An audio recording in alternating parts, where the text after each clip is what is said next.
Yes, sir. Ladies, gentlemen, appreciate y'all for tuning in to the Ringside Club.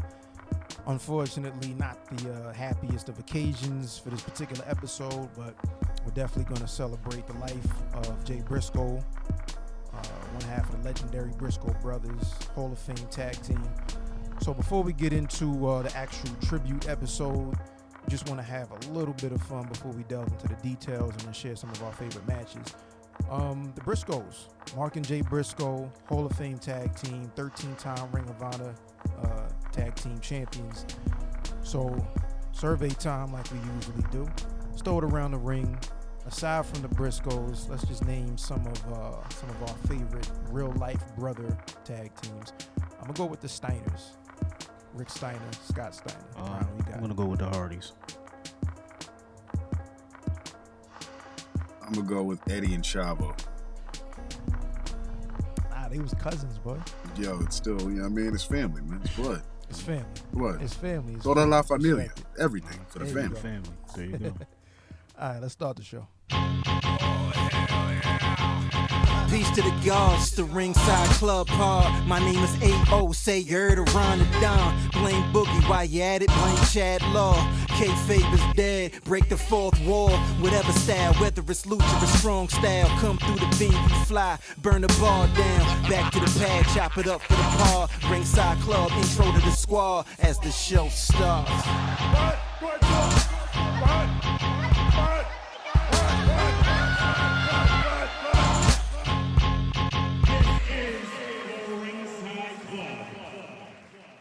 For the sky, boy. Peace to the gods, peace to the earth. Of course, hope everybody out there is doing all right. Once again, appreciate y'all for tuning in to the Ringside Club. Usually the best four-man booth in the game, but peace to Bug, he couldn't make it for this episode. But I'm here, Ron's here, Chad's here. If you want to follow or subscribe, we're definitely on YouTube, across all podcast platforms as well, Spotify, Apple Podcasts. Check out therinsideclub.com. Tap in whatever we have going on there. But as I mentioned at the top of the show, and I'm pretty sure if you're watching this, it's not like we're breaking news. Everybody already knows this. But this past Tuesday, in fact, the pro wrestling world lost a legitimate legend, age 38. The character known as Jay Briscoe, the man known as Jamin Pugh, hopefully I'm pronouncing his last name correctly, tragically passed away at the age of 38 in an automobile accident. The other driver of the other car also passed away, so condolences to her family. Just the quick details, the way that I understand them, there was basically a head-on collision. She passed away. Jay wasn't wearing a seatbelt. I think she was. He wasn't wearing a seatbelt, but regardless, both of them lost their lives. And unfortunately, in Jay's car were his two young daughters. I believe he had 3 kids. His 2 daughters were there. He was transporting them either to or from like a cheerleading event or something like that, or a practice or whatever. And I mean, what's equally as unfortunate and kind of tragic is both of them were hurt, and I think one of them was pretty severely hurt. So just before we even get into pro wrestling, just the life that was affected, condolences to everybody that was involved. And hopefully when we're talking about the 2 children that were hurt, hopefully they can make, a recovery and, physically, and then, just spiritually and mentally what they have to deal with. I hope everybody that's around them is able to lift, that family up. Of course, Mark Briscoe, his tag team partner. And one of the things that, is so horrible is like he passed away on a Tuesday. Speaking of Jay, Mark's 38th birthday was the next day, was Wednesday, which is insane. And this is about a week away from what would have been Jay Briscoe's 39th birthday. You know what I mean? So just all around, like, terrible news, terrible event. So I'll pass it to you guys, and then we'll kind of just go around, share some of our, favorite matches, moments, promos. But just I'll throw it around real quick just to get you guys' initial thoughts. it's just very unfortunate, man. I feel, my condolences to him, his brother. I mean, to his brother and his family. It's crazy just the way everything everything happens. Um, just a very untimely death, man. He definitely could have went a few years more in his career, man. And from what I've been seeing on Twitter and IG, they were saying this guy was a really good dude. And I have a story to attest to that, but I'll say that later. But just my condolences to him and to the family and to everybody around him that's affected by it.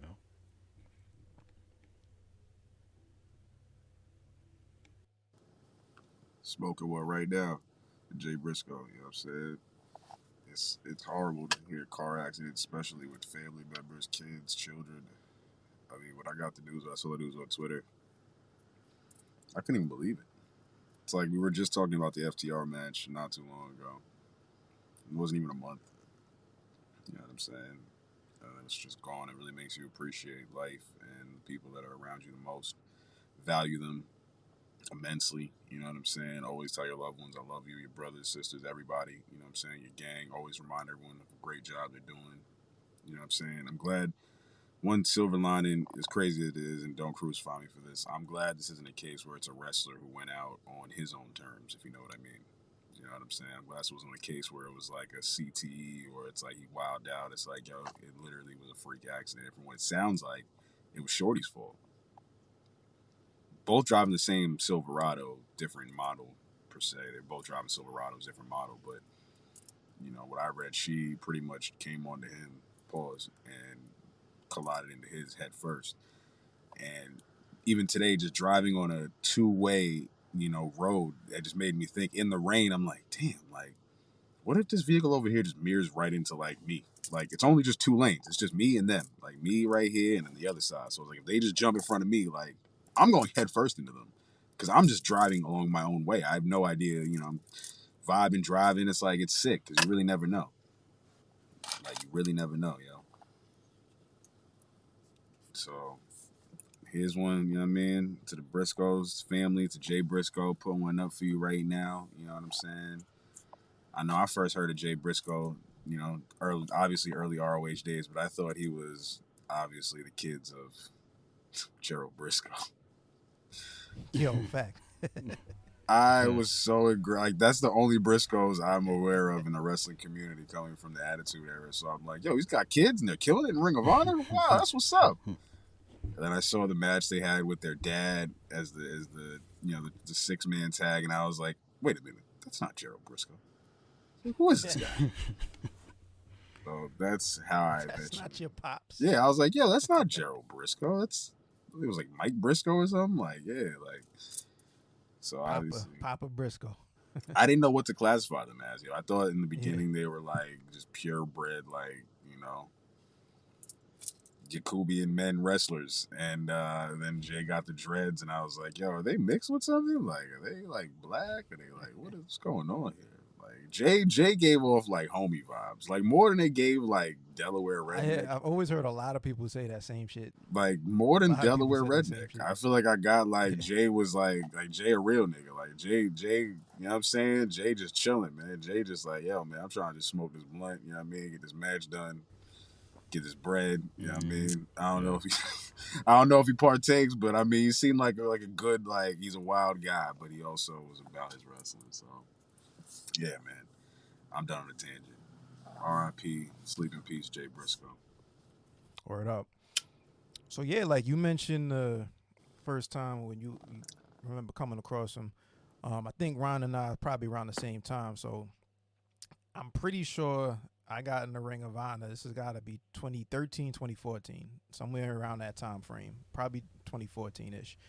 But it's weird because I was introduced to Jay Briscoe as a singles guy because when I started really watching Ring of Honor, he was the world champ at the time, and he was in the middle of not losing for like 2 years. Nobody had pinned him for like 2 years and some change. And that year, Ron and I went to Terminal 5 to watch Final Battle. There was a main event with him and Adam Cole fought for the world championship, and he retained. Hell of a match. But it's interesting, like Hall of Fame, Ring of Honor Hall of Fame is brand new. They just launched it last year, and outside of the Briscoes, you have Carrie Silkin, who was one of the owners and then an ambassador once he sold to Sinclair. So he was inducted, Samoa Joe, Bryan Danielson, and CM Punk. That's the entire Hall of Fame. And the Briscoes, only tag team. First tag team, only tag team so far. So for them to have a Hall of Fame tag team career, but me be introduced to this legitimate dominant world champ, you know what I'm saying? Like, that speaks to the quality of his work. This ain't hyperbole. In my opinion, like Jay Briscoe, if you just look at the body of work and not necessarily the platform that he performed on, because he unfortunately was never able for various reasons to perform, on Raw, on SmackDown, on AEW Dynamite, more corporate shit than actual ability. But just the body of work was no flaw. One of the most believable promos, one of the most believable in-ring, the ability to connect with the audience without being hokey, without, you know what I'm saying? You believed it. You said I was going to whoop your ass. You believe like, nah, it could possibly be legit. You get that feeling when you listen to Stone Cold talk or when you see Brock Lesnar walk to the ring, for instance. Got the same vibe from Jay Briscoe. Not a flaw. So when I say legend, yeah, because there ain't a flaw. All of the matches were always fire, all the way up to this past year with the trilogy with FTR, of course. So throw it to you, Ron, real quick. Yeah, my first experience with just RH in general is from you, actually. I think you're the one who put me onto it around 2013, 2014, so we're pretty much along the same line. I don't remember the distinct match or time that I was introduced to Jay Briscoe or the Briscoes, but I just knew from jump that I loved them. And just going back to that the match at Terminal 5, and we had pretty decent seats because we were like I think we were on the second floor, I think, and we got to see the ring from overhead, so we got to see everything. Crazy view. And I got video and pictures somewhere on my hard drive, but I didn't have time to go and find it, but I got some decent pictures from there. And an incredible match, and then just learning about him and just seeing his style, like it was like an instant attraction to him. You know what I'm saying? It was and just thinking about the experience that we had.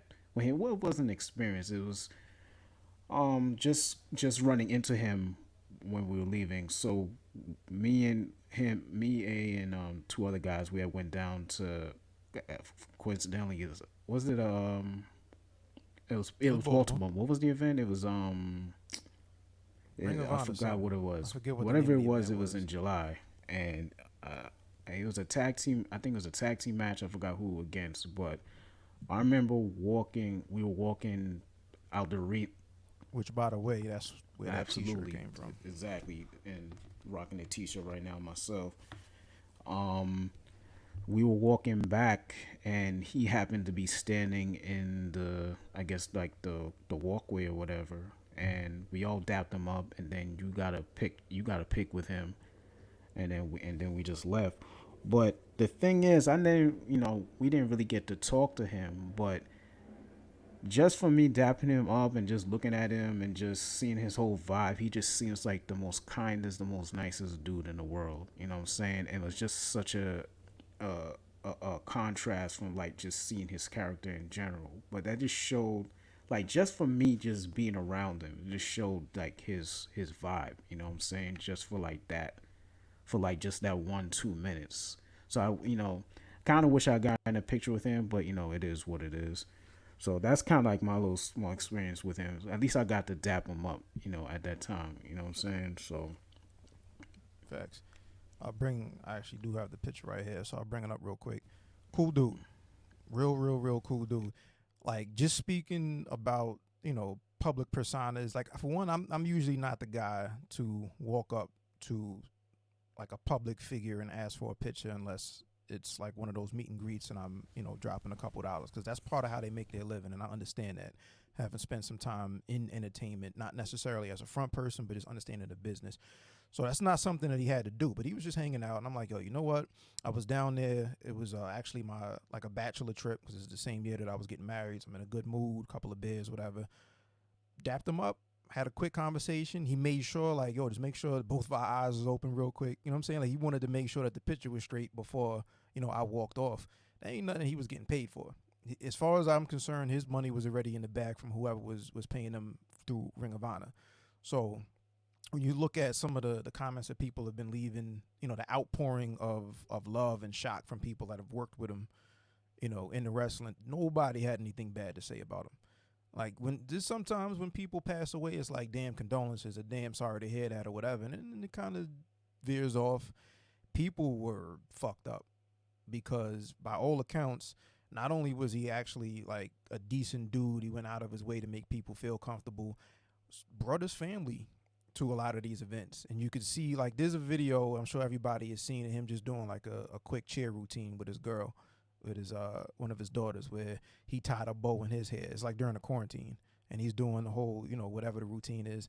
Like, that's the kind of dude that, and again, I can't really speak more than a 45-second interaction, but all of the people that made it a point to tell a story, from Kevin Steen, the Bucks, blah blah blah, people that have worked with him over the years, that speaks to the kind of dude that he actually was. You know what I'm saying? We know him from the character, from being fans, and I'll transition into some of the matches and the promos, but just can't ever lose sight of the humanity, you know what I'm saying, that was actually lost.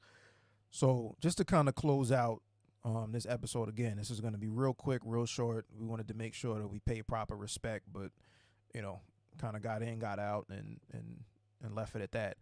I just want to go around and I made a list earlier, just some matches and promos that stood out. Like, obviously, like, I don't want to mention anybody else's match or whatever the case was, but there's some stuff, again, like 2014 was probably when I was introduced, so I didn't get a chance to watch live. He was young as hell. And one thing I didn't realize, the very first Ring of Honor show, he was in the first one-on-one match in that company's history. I think there was like a quick, less than 5 minute, I don't know if it was a segment or not, but he was in a match with Amazing Red, who went on, of course, to be the founder of House of Glory, in a one-on-one match about, 10 minutes or so. He was a kid. I think he might have been, 16, 18, something like that. If I remember correctly, when they first started wrestling. I think he was like 18 when he took on Amazing Red. Yeah. Right. So, what was funny, Mark Briscoe, because there's a year difference, year and some change, or less than an actual year, but regardless, he wasn't allowed to wrestle until the next year, like legally, because he was still a minor. You know what I'm saying? But he was still, kind of going out there and showing support for his brother and obviously training. But he's like, Jay passed away with a 20-year career under his belt, less than 40 years old. You know what I'm saying? That's miles. You know what I mean? He never hit the WWE either. Never. He's kind of hit everywhere else but, AEW and WWE. And real quick, the reasons were because at different points he had left tweeted some like homophobic comments or whatever, and kind of got blacklisted basically. The fucked up thing was, for starters, we've all, at some point or another, everybody has said some stupid shit. Everybody has said some shit that you regret or you wish you could take back. That's just human, right? What's fucked up about that particular situation is, like, you're not supposed to be saying shit like that. Whatever it was that he said, I don't know the actual content of the tweets, but from everything, again, that I've read, and these are from people that know him and have worked with him, including, fellow wrestlers that are from LGBTQ community, right? For instance, a dude named Effie, who's a gay wrestler that's part of like GCW. Whenever they do like the WrestleMania weekend, they have that is an event called Effie's Big Gay Brunch or some shit like that. Made it a point to come out and say Jay Briscoe was one of the only guys that made me feel very, very comfortable coming into the locker room. Made me feel comfortable as a wrestler with my background. The point being, over the years, he showed remorse. He learned from whatever the backlash was. he actually took the time to learn about that community and then show support and be a supporter. So then when you fast forward to that being the reason why Warner Media didn't want him on AEW television, or why WWE higher-ups didn't feel comfortable hiring him, it's like, fuck, you got people that do a lot of shit. Dana White, wilding. Dana White got caught smacking his wife up, and he's promoting a show on TBS TNT that's about smack, like whatever the name of it, like it's just a smack fight. You know what I'm saying? The point is like a lot of these corporations, if you can make them some money, they will look the other way. But because Jay wasn't already like a top tier popular name as far as like the mainstream media is concerned, they don't want to touch it.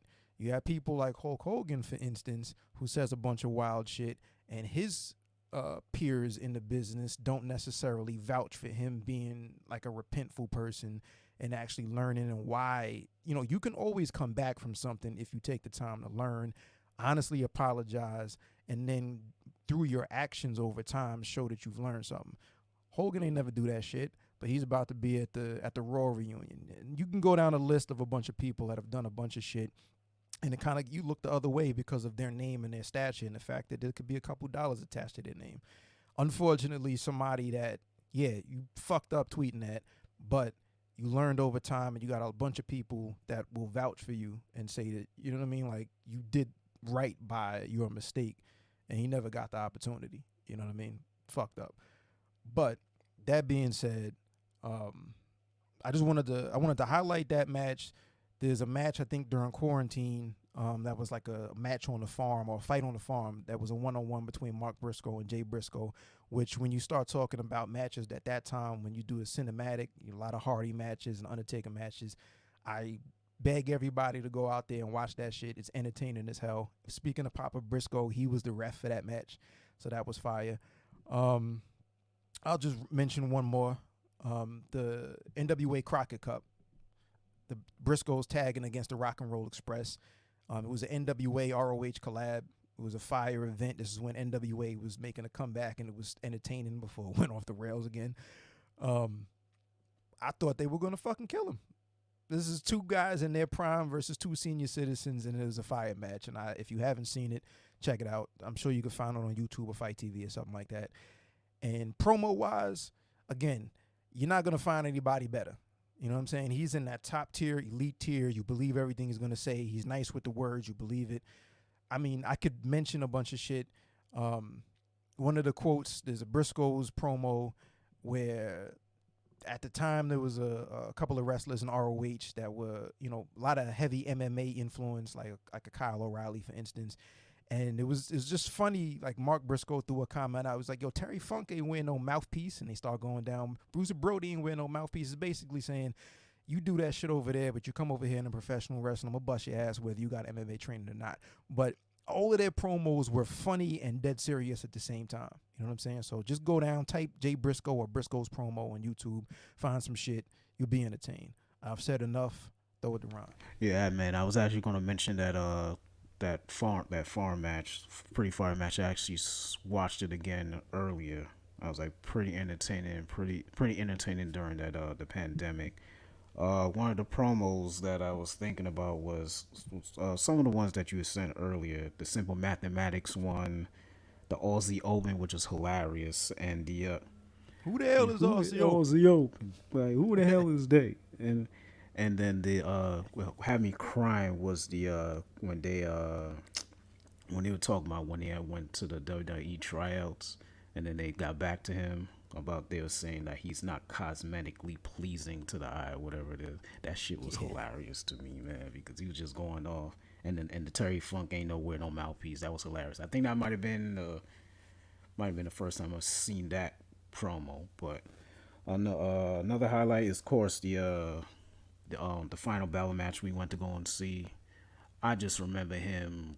I think Adam Cole put tacks in his mouth and gave him a super kick. That shit was freaking wild as hell. That whole match was just ridiculous. But and of course the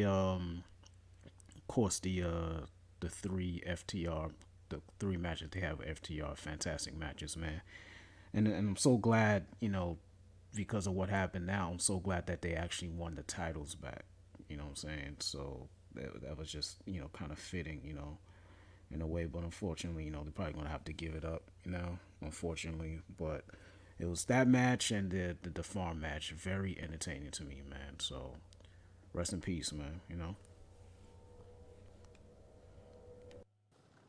Yeah, I would say Kevin Steen losing the Ring of Honor World Title to Jay Briscoe was really dope. That was a good match. You know what I'm saying? Rewatch that.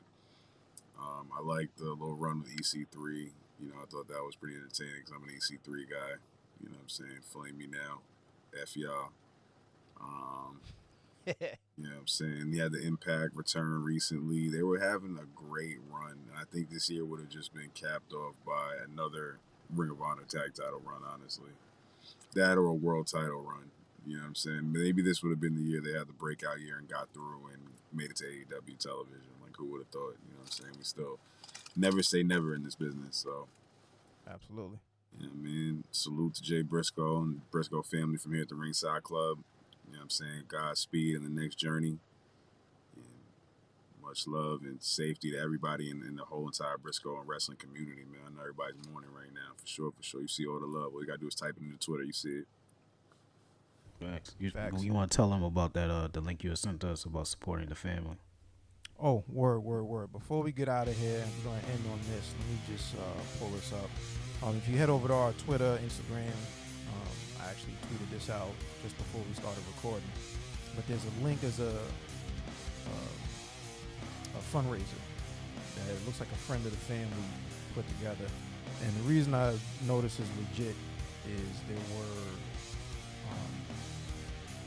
donations from Kevin Steen and his family, from Nick and Matt Jackson, his family, Chris Jericho. So, they're familiar with whoever this person is or the friend of the family that put it together. But it's Give Send Go is the website. Just like a GoFundMe, but it's givesendgo.com. And then I'm sure like the unique URL, just go and you could probably search it. You could definitely check on the Ringside Club on Twitter or Ringside Club on Instagram. You can find the information there. But just reading real quick, the person that put this together is a guy named Josh Wharton. The goal is $200K, and right now, and this is a brand new, as of recording right now, it's $129,000 they've already been able to raise. So looks like they're just there. But yeah, it talks about just the journey that family has to go through, some unforeseen expenses, obviously, that they're going to have to take care of. So if you have it, $1 goes a long way, $10, $20, whatever it is that you have, if you're able. If you're not able, just share it with somebody. Maybe they're able, tweet it out, reshare it, retweet it, things of that nature. But, that's what's going on as far as support for the family. So again, it's Give, Send, Go. You can check it out on all the Ringside Club, and then I'll retweet it from my personal social accounts. And yeah, that's what's going on. So once again, on behalf of the Ringside Club, myself, Ron, Chad, and of course Book, again, condolences to the families, all of the families involved, because there's multiple families that are involved. Godspeed. Hopefully the kids can, physically get back, and just comfort for that family, comfort for all families involved, and take care of yourselves, man. Like, if there's somebody that, for whatever reason, has been on your mind, you haven't hit them up, that means you care about them. Hit them up. Because you do not know what's going to happen 10 minutes from now, let alone tomorrow. Facts. So, facts, man. That's that. We will be back next week with, back to our Royal Rumble scheduled predictions, fellas. Yeah. Royal Rumble. It's time. Absolutely. It's time for a belt to be defended. Here we go. You know what I mean? Here we go. But yeah, this has been the Ringside Club. Peace.